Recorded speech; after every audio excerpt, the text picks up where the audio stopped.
hanya menampilkan versi digital aja nggak berani. Versi digital takut. Kami analisa dalam cuma pakai mata aja takut. Satu lagi. Usai sudah gelar perkara khusus yang diminta oleh tim pembela ulama dan aktivis. Apa hasilnya? Hasilnya diserahkan kepada hati nurani polisi. Karena merekalah yang akan menindaklanjuti hasil dari gelar perkara khusus tersebut. Tetapi kalau hati nuraninya tidak terketuk, tertutup, atau bekerja untuk kepentingan pihak tertentu, selesai. Kenapa begitu? Begini saudara sekalian, jangankan polisi yang bekerja di belakang layar. Yang bekerja di depan layar saja, seperti para pembela Jokowi, itu menurut saya ya, sekali lagi kan subjektif boleh, betul-betul membutakan mata dan pikiran. Ya, ini masalah yang sederhana bro. Kenapa dalam gelar perkara khusus tersebut tidak dihadirkan ijazah asli Jokowi yang katanya asli? Kenapa polisi tidak berani menampilkan bahkan dalam bentuk digital sekalipun? Kan aneh jadinya. Bagaimana kita berdebat tentang keaslian sebuah ijazah kalau polisi yang mau menggelar perkara saja tidak berani atau tidak mampu menghadirkan ijazah atau dokumen yang diperdebatkan tersebut. Maka yang terjadi adalah Roy Suryo dan Rismond bersikuku pada hasil penelitian dia dengan mendasarkan dokumen yang beredar di publik, terutama yang disertakan Dirtipidum pada waktu press conference 22 Mei dan yang diupload oleh Dian Sandi kader PSI. Itulah yang menjadi basis landasan untuk melakukan yang namanya digital forensik. Atau kalau dalam perspektif Roy Suryo, telematika. Ya. Jadi sementara dari kubu Jokowi melalui para pengacaranya tetap bersikukuh dua hal. Menolak apapun yang disampaikan Rismond dan teman-teman atau Roy Suryo dan teman-teman dan kawan-kawan, sembari mengatakan bahwa itu sudah ada press conference Bareskrim, kemudian sudah ada pernyataan UGM bahwa itu asli. Jadi formal banget, prosedural banget mencari kebenarannya. Ya, formal prosedural. Karena kalau kita bicara mempercayakan pada sebuah institusi, jangan lupa UGM itu terdiri dari manusia-manusia juga. Di dalam institusi itu ada juga manusia yang mau menjadi katakanlah pembela ketidakbenaran. Ya, Anda tunjuklah siapapun, mungkin Pratikno, mungkin Ari Sujito dan lain sebagainya. Mereka adalah orang-orang yang membela Jokowi sejak lama. Saya tidak tahu sekarang posisi Wakil Rektor 3 Ari Sujito misalnya, apakah masih menjadi pembela Jokowi atau tidak? Apakah dia kembali setia kepada hati nuraninya untuk mencari kebenaran akademik? Atau dia mempertaruhkan jabatan dia untuk menolak orang yang mengatakan atau menginvestigasi ijazah palsu? Saya ngomong terus terang saja, karena saya tahu dengan Ari Sujito, ya, dia angkatan di bawah saya sudah kenal sejak mahasiswa, ya. Jadi kita menggugah semangat ketika menjadi aktivis mahasiswa yang selalu menekankan kebenaran dan keadilan. Jangan sampai kemudian mendapatkan gula-gula kekuasaan, tiba-tiba sudah lupa dengan idealismenya, ya kan? Baru dicoba kecil aja udah lupa dengan idealismenya. Tegakkan kebenaran. Kalau Pratikno, ya kita nggak bisa bilang lagi karena 10 tahun ikut Jokowi dan sekarang masih berkuasa. Seperti saya katakan, orang yang berkuasa itu nggak bisa diomongin.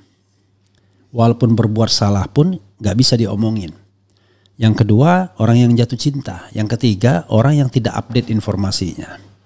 Termasuk saya. Jadi saya tidak mengatakan bahwa itu hanya khusus untuk orang tertentu. Termasuk saya ingin mengatakan. Karena itu marilah kita mencari kebenaran bukan pembenaran. Jadi saudara sekalian, yang paling lucu adalah yang selalu didorong oleh lawyer Jokowi adalah cepat-cepat ditingkatkan penyelidikan menjadi penyidikan atas aduan Jokowi. Lah, kok negeri ini sibuk dengan melayani pengaduan pencemaran nama baik yang merupakan kasus ecek-ecek. Kan kasus yang paling mendasar itu adalah kasus tentang keaslian ijazah Jokowi. Belum lagi kalau kita bicara konstitusi, hak rakyat untuk melakukan pengawasan dan lain sebagainya. Mereka lupa rakyat itu adalah orang atau kelompok yang berdaulat di republik ini. Ini lupa dengan konstitusi. Seolah-olah they are nothing. Ya kan? They are something. Karena kedaulatan berada di tangan rakyat dan dilaksanakan menurut undang-undang dasar. Jadi sahabat era sekalian, kalau orang mengatakan, kalau misalnya mengatakan tidak ada yang baru. Kalau ukuran tidak ada yang baru itu adalah yang kita baru dengar, memang iya. Tetapi apa yang disampaikan Roy Suryo, Rismon Sianipar dan Dr. Tifa itu ada hal yang baru bagi Bareskrim atau Ditipidum tepatnya. Direktorat Tindak Pidana. Why? Karena selama ini mereka tidak diminta untuk menyampaikan keahlian mereka, apa yang mereka lakukan secara langsung kepada penyelidik atau penyidik. Kan begitu persoalannya. Mereka hanya punya kesempatan menyampaikan itu di media. Itu pun kalau di televisi sering dipotong-potong. Bahwa komprehensifnya baru di gelar perkara khusus dan kemudian diulangi di RH Channel. Dilihat thumbnailnya. Jadi sobat era sekalian, karena itu saya mengatakan kalau ada hati nurani Juhandani Raharjo Puro, kalau ada hati nurani Karwa Sidik, mereka akan melihat, mereka akan tahu, tanyakan pada hati nurani, mereka akan tahu mana yang benar dan mana yang salah. Kalau sudah nyemplung ke dalam kesalahan misalnya, ya sudah diperbaikin saja. Rakyat Indonesia toh pemaaf. Masa apa yang disampaikan Roy Suryo dan Rismon Sianipar mau dinegasikan semua, tetapi tidak ada negasi yang adequate. Apalagi Joshua Sinambela yang diandalkan ternyata nggak ngomong apa-apa kecuali menyerang pribadi Rismon. Dia hanya bercerita tapi tidak menampilkan apa yang seharusnya ditampilkan sebagai pakar forensik. Kan misalnya ya, ketika Roy Suryo mengatakan bahwa foto ijazah tidak identik dengan gambar Jokowi sekarang ini, ya kan, not match istilahnya, maka kan harusnya ada versi lain mengatakan itu match. Mungkin kan begitu mestinya kan. Tapi kita cek program apa yang dia pakai. Kalau dikatakan misalnya itu match dengan Dumatno, ada yang mengatakan not match. Salah Roy Suryo. Nah itu baru debat yang ilmiah. Tapi kemudian kalau hasil penelitian atau hasil kajian dari Roy Suryo, Rismon Sianipar hanya dikatakan dengan bahasa bahwa ini sudah dibenarkan UGM, sudah dilakukan di Puslapor dan kemudian sudah dinyatakan tidak ada tindak pidananya, ya itu kebenaran formil bro. Hukum tidak berdiri di ruang hampa, dia dipengaruhi oleh politik, konstelasi politik. Kalau itu menyangkut ijazah warga negara biasa yang nobody, kita percaya 100% dengan UGM. Jangan 100% lah, 99,9% karena manusia kan, institusi duniawi. Tapi kalau menyangkut seorang bernama Joko Widodo, lain bro. Nggak bisa kita kemudian begitu saja percaya dengan Dirtipidum atau Ditipidum dan UGM. Karena kita bicara teori hegemoni, teori kepentingan, teori relasi kuasa. Ya kan? Kepentingan Jokowi dan Polri sama enggak? Maka kita lihat relasi kuasa. Kita lihat apakah orang akan memilih pada hati nurani Roy Suryo dan kawan-kawan atau akan memilih Jokowi. Mungkin dengan segala informasi yang dia sembunyikan. Kan begitu. Yang namanya gelar perkara khusus itu bisa memaksa, bisa menyita. dokumen Jokowi kalau itu diindikasikan palsu. Kok terserah Jokowi? Nggak bisa, ini penegakan hukum. Kalau memang ada indikasi itu palsu, harusnya disita, bro. Ini kan nggak disita, ya. Karena itu saya setuju kalau Rismond mengatakan kalah telak, ya, nggak bisa ngapa-ngapain. Tapi tindak lanjutnya terserah kepada bapak-bapak yang ada di polisi. Coba kita bacakan ya beritanya. Tadi kita sudah mendengar sih apa yang disampaikannya, tapi coba diberitakan apa oleh wartakota.tribunnews.com. Hasil gelar perkara khusus ijazah Jokowi, Rismond .2 sudah pasti palsu, Ditipidum kalah telak. Gelar perkara khusus terkait tudingan ijazah palsu Presiden ke-7 RI Joko Widodo Jokowi di Mabes Polri dihadiri dua pihak yang berperkara dan telah rampung. Ya, ada juga tantangan dari pengacara, percaya Puslapor atau percaya Roy Suryo.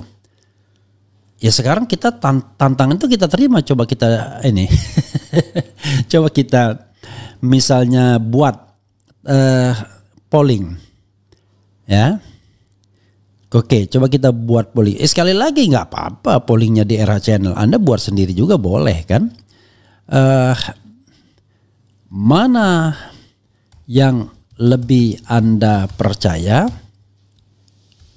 Roy Suryo, ya, atau Puslapor Polri? Oke. Soal ijazah Jokowi. Nah, oke. A, saya tuliskan dulu Puslapor, Pusat Laboratorium Forensik Polri, ya. Mau dia Mabes Polri atau apa, pokoknya saya polisi ya. B, Roy Suryo. Kan gampang. Kalau kita mau, mana yang lebih Anda percaya? Roy Suryo atau Puslapor? Soal ijazah Jokowi. Ya. Oke.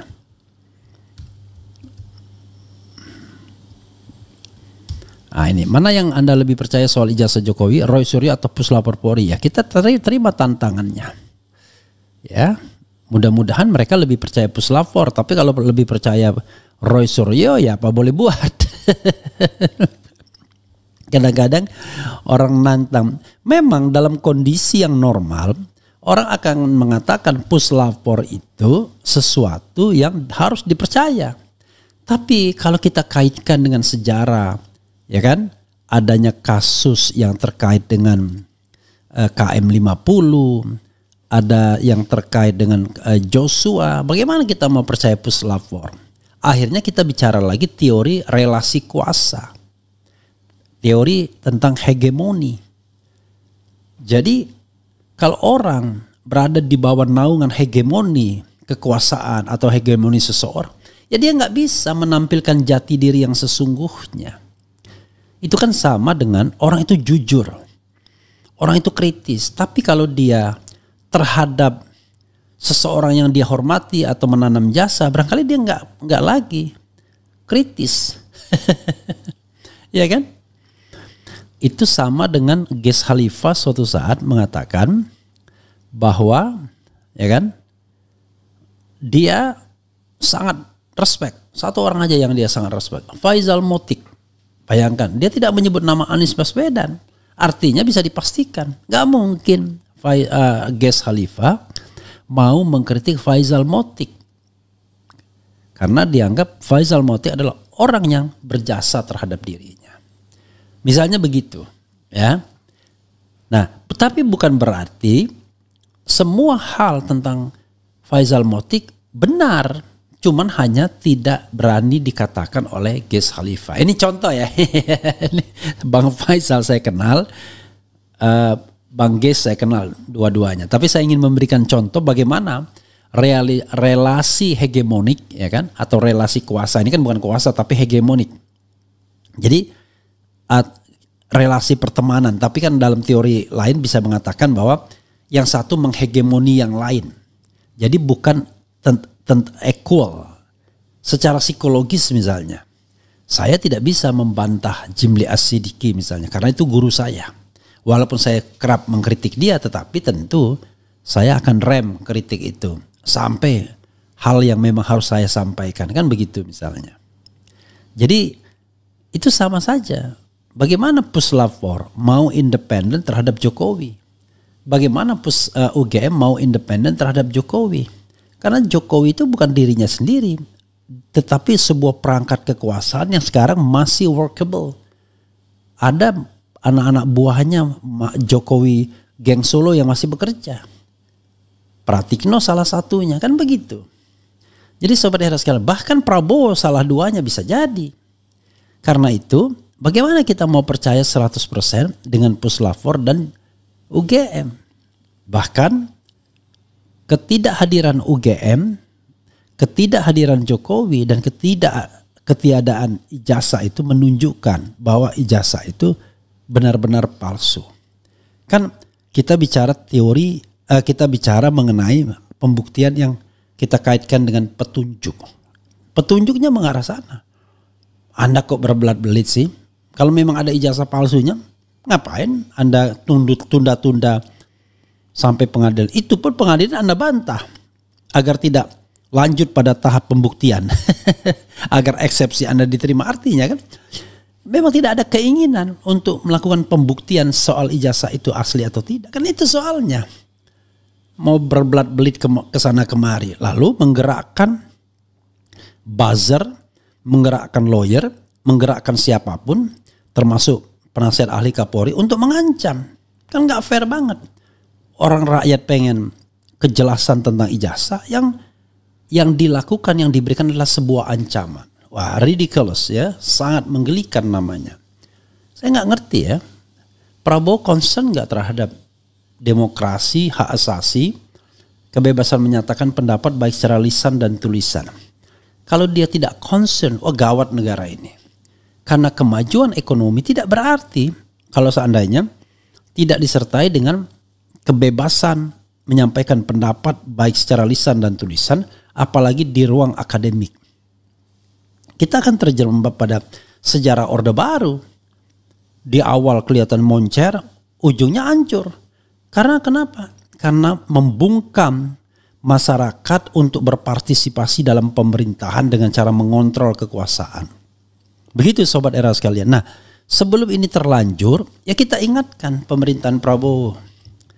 Dia tidak boleh berdiam diri terhadap fenomena di mana justru orang-orang cerdas seperti Dr. Tifa, Roy Suryo, Rismon, Anda nggak bisa mengatakan dia bodoh, dia tidak berpendidikan. Justru ketika dia berani melawan arus kekuasaan, maka Anda harus apresiasi. Orang ini berarti punya idealisme. Nah sekarang bandingkan dengan idealisme seorang lawyer yang membela penguasa. Bisa kan? Maka Anda lebih percaya Yakub Hasibuan atau lebih percaya Roy Suryo? Kan itu pertanyaannya. Jangan lupa seorang Yakub adalah seorang lawyer yang membela kliennya. Roy Suryo membela dirinya sendiri dan mewakili kepentingan rakyat Indonesia. Beda kan kelasnya kan? Satu maju tak gentar membela yang bayar atau yang memberikan fasilitas atau yang barangkali memberikan jalan pada kekuasaan. Jangan lupa bapaknya Yakub adalah Otto Hasibuan kan begitu. Sementara Roy Suryo justru dia terpinggir dari kekuasaan. Dulu dia di circle-nya Demokrat, sekarang udah berhenti menjadi orang bebas, orang independen. Kalau dia tetap di Demokrat, barangkali dia tidak bisa juga ngomong seperti ini. Karena Demokrat sudah dipeluk oleh kekuasaan Prabowo Jokowi kan begitu. Jadi sahabat-sahabat sekalian, kalau kita lihat hal-hal seperti itu, kita akan sadar mana yang berkata benar, berkata dengan kejujuran dan hati nuraninya, mana yang berkata karena membela orang yang meng-hire-nya. Kan beda. Kelasnya beda bro. Ya kan? Satu bicara dengan hati nurani. Yang satunya bicara dengan frame pembelaan terhadap yang meng-hire. Kan beda. Ya kan? Makanya dalam kasus Roy Suryo bukan lawyernya yang bicara. yang juga tidak dibayar dan tidak diberikan jalan atau fasilitas kekuasaan, bahkan ongkos sendiri kemana-mana. Roy Suryo tidak keluar uang sepeser pun untuk, bahkan rapat-rapat pun tidak dibiayai oleh mereka. Rapat-rapat dia dilakukan secara mandiri saja. Jadi beda sekali kalau kita mau melihat hal tersebut, ya. Tuh, kata lawyer sana, kami juga nggak dibayar, ya. Tapi kan Anda kan membela penguasa yang memberikan jalan kepada kekuasaan, kan itu. Beda bro, ya, lawyer yang membela masyarakat dengan yang membela kekuasaan itu beda pastinya. Pasti yang lebih makmur yang membela kekuasaan, kan begitu, kira-kira begitu ya. Oke, tapi sekali lagi ya, ini adalah ujian bernegara. Kalau tidak setuju dengan pendapat orang, bantah, ya kan? Gentle, bantah. Jangan karena dekat dengan kekuasaan, merasa dekat dengan penguasa, laporkan, kriminalkan. Itu adalah mental seorang penasihat Kapolri. Jadi, oke, kembali kepada hasil gelar perkara khusus. Kalau Anda berharap gelar perkara khusus kemudian menyimpulkan ijazahnya identik tidak identik, nggak mungkin. Ini from the beginning saya sudah tahu. Tetapi ketika gelar perkara khusus tidak menghadirkan ijazah sokol asli dari Jokowi yang bersifat analog, itu menurut saya aneh, lucu. Kok nggak bisa menampilkan itu? Bahkan ditampilkan secara digital saja nggak berani. Padahal pernah ditampilkan dalam press conference, dalam gelar perkara nggak ditampilkan. Gimana orang kemudian suruh menilai sesuatu yang digelapkan? Maka kesimpulan yang paling gampang adalah ijazahnya pasti nggak benar. Kalau nggak berani ditampilkan, kan itu. Memang ditampilkan ke penegak hukum salah apa? Kan harusnya lawyer Jokowi bawa ijazah, nih ijazah dari klien kami, kan begitu. Ini kan belat-belit dan mendorong Kapolri atau mendorong Polda Metro untuk meningkatkan penyelidikan menjadi penyidikan. Mau menersangkakan semua Roy Suryo. Karena Roy Suryo ngomong terus. Lalu ngomong jangan gaduh. Loh, gimana orang gak gaduh bro?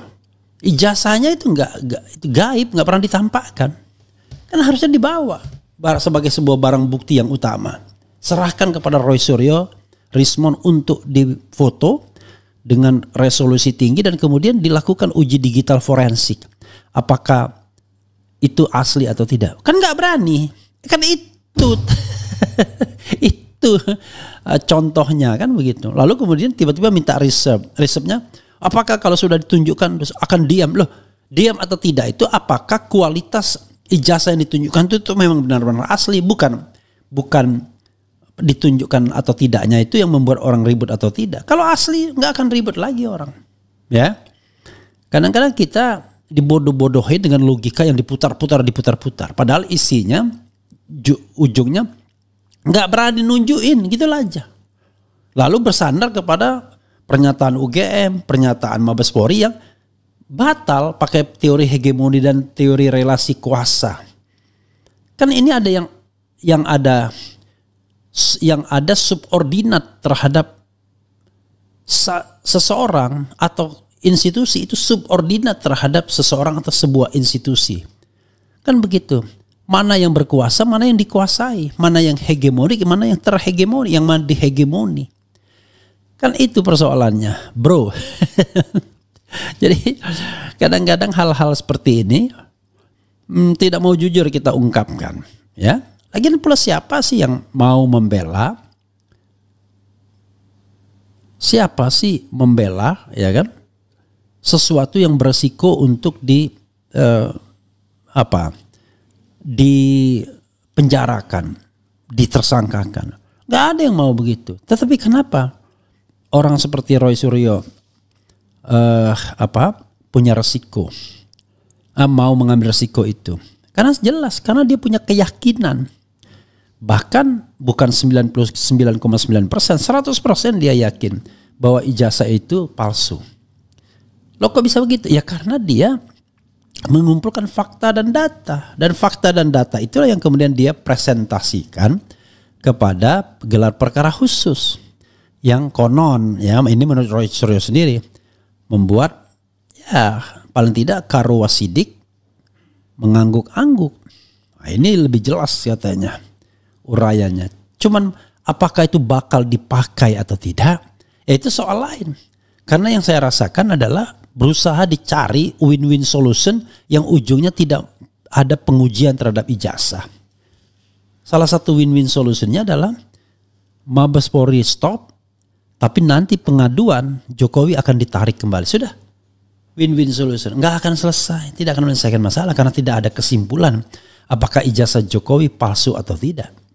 Sementara yang dilakukan oleh Dirtipidum dengan pengumumannya itu sudah batal dengan adanya gelar perkara khusus tersebut. Karena gelar perkara khusus itu kan mengonfirmasi ada yang tidak beres terhadap gelar perkara sebelumnya yang tidak melibatkan Roy Suryo atau TPUA dan ahli-ahlinya.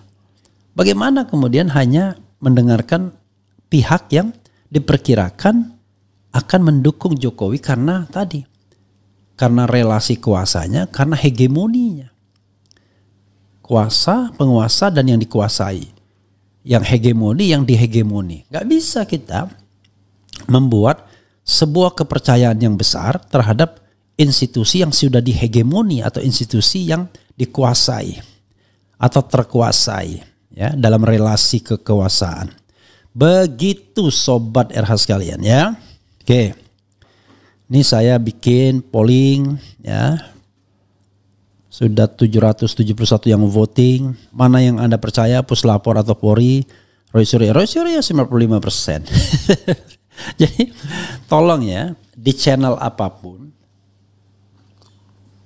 bikin pertanyaan apa adanya. Jangan gaya surveyor yang merasa bahwa mereka mewakili seluruh Indonesia. Itu kan mereka bisa memainkan metode. Kalau ini kan jelas tuh. Kalau nggak setuju ya bikin di tempat Anda dengan pertanyaan yang sama. Begitu ya. Oke. Coba kita bacakan komentar Sobat RH terkait dengan hal ini ya saudara sekalian. Oke. Mana? Pokoknya kalau termul kita bacakan juga ya. Gitu. Memang keren. Punya dendam kusumat. Woi polisi, gunakan akal sehatmu. Kalau udah sakit hati susah sembuhnya. Apapun pasti tidak ada yang dipercaya. Ya itulah, itu ini orang bodoh. Hati-hati, Rismon sedang menggiring opini. Setelah gelar perkara khusus, sungguh sangat aneh jika Bareskrim menyatakan ijazah Jokowi identik atau asli. Kasus ini akan mempertaruhkan kredibilitas Polri. Iya, jangan sampai kemudian Polri hancur hanya karena ingin melindungi ketidakbenaran. Di mana yang aslinya tunjukkan. Dan satu lagi, ini ciri-ciri termul ini adalah nggak ada yang lain, nggak bisa bernarasi, cuma mengatakan sakit hati, barisan sakit hati, kelompok sakit hatinya tidak sembuh-sembuh. Bodoh kali dia kalau kita bilang, bengak kali dia kalau kita pakai istilah naga bonar ya. Nah, tapi itulah karena mereka dibayar ya mau diapain lagi ya. Kemudian hati-hati, Rismon sedang menggiring opini.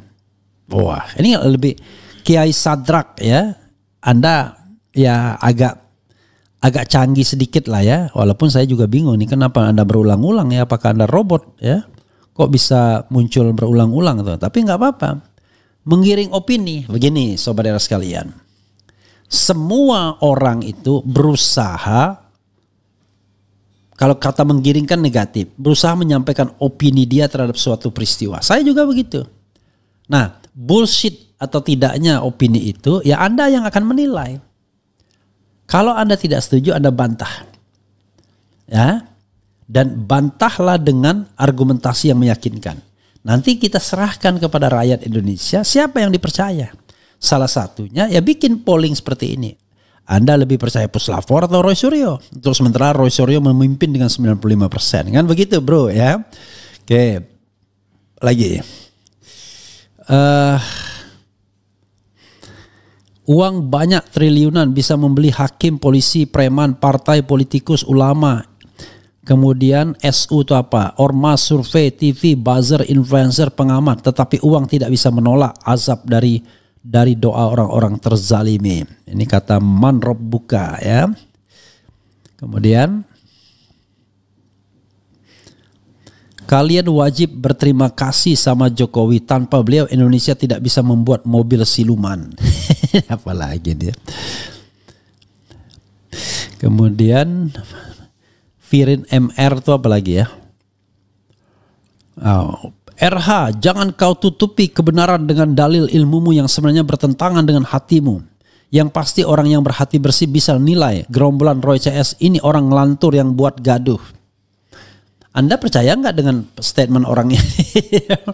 Mana yang Anda percaya? Statement Refli Harun, Roy Suryo, atau statement Firin Mister ini?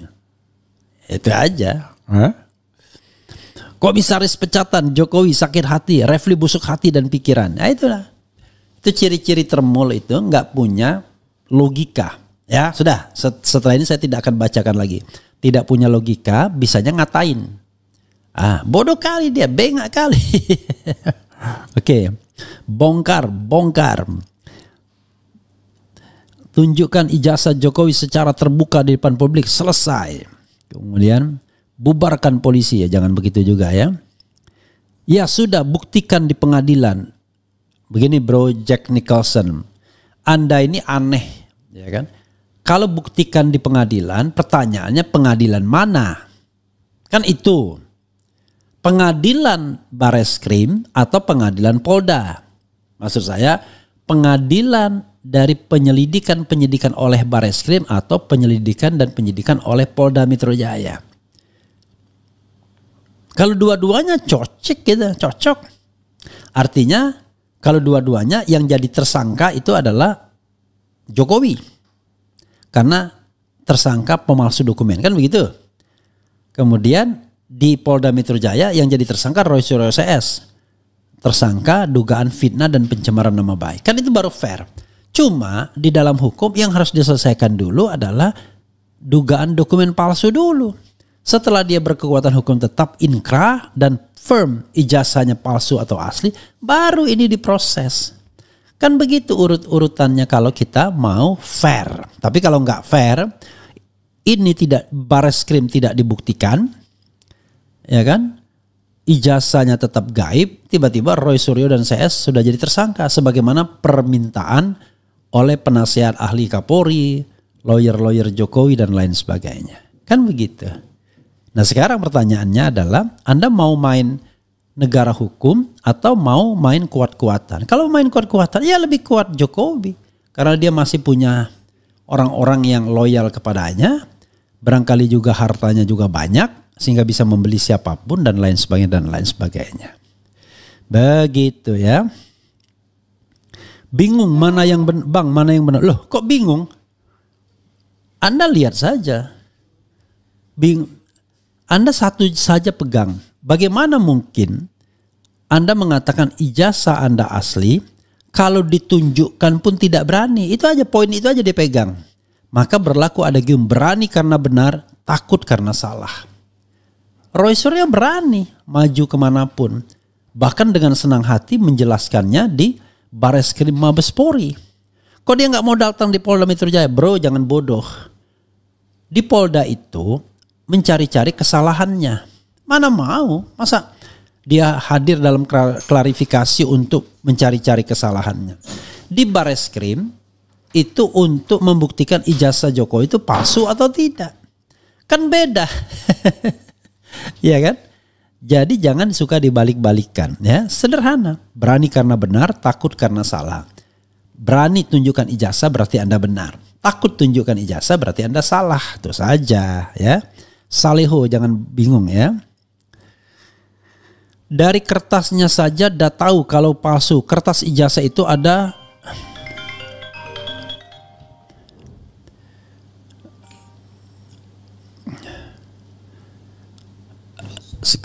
Waalaikumsalam. Sebentar Pak Muhyiddin, saya lagi live ini ya. Nanti saya telepon balik ya.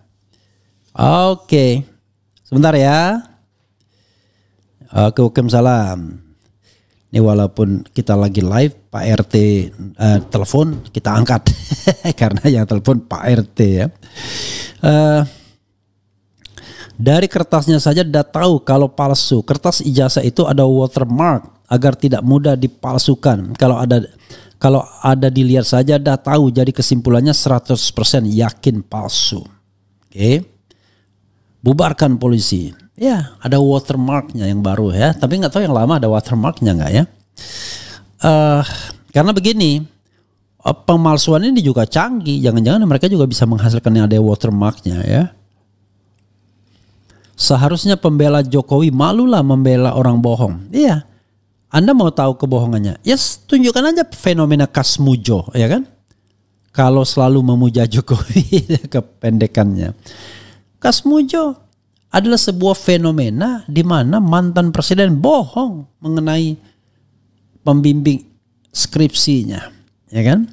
Galak sekali. Pak Kasmujo sekarang sudah bijak. Saya tidak tahu siapa yang berubah, saya atau Pak Kasmujo. Pak Kasmujo atau saya. Tapi bagaimanapun, berkat bimbingan Bapak di jurusan teknologi kayu, saya bisa menyelesaikan skripsi.